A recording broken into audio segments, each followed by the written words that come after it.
Malaysians are finally enjoying savings at the pump. Prime Minister Anwar Ibrahim meeting his pledge to ease the financial burden on residents.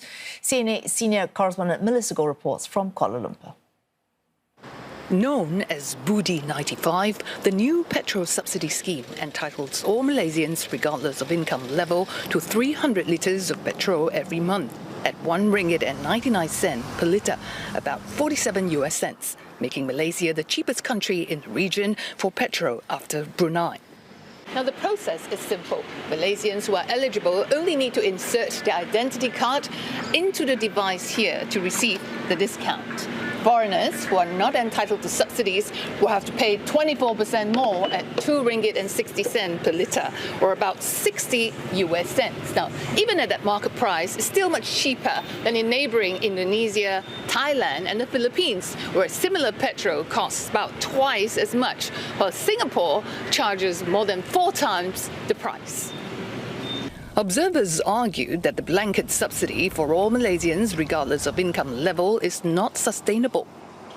It's not targeted at all. You know, the challenge when you're putting in these evergreen subsidies is, you know, the government has to now work out how are we going to pay for these subsidies. Still, it's an economic trade-off that the government is willing to make, subsidising its people amid rising costs while trying to keep a lid on the ballooning deficit.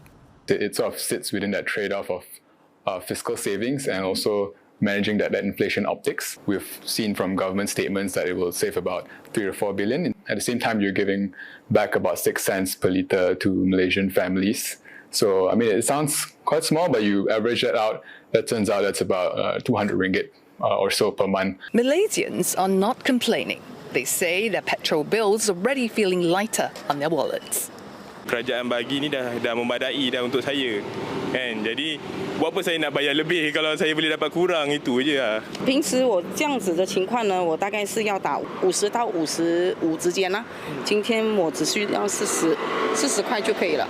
While the subsidy scheme is unlikely to reduce petrol consumption, the government will closely monitor the implementation of the two-tier system.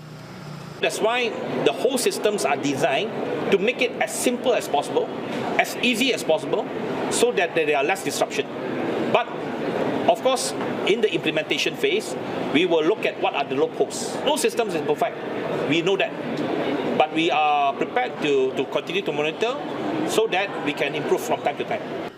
While the fiscal impact may only be assessed in 6 to 12 months, Prime Minister Anwar Ibrahim, who promised to lower pump prices when he first came to power, will face a tough fiscal balancing act when he tables next year's national budget on October 10th.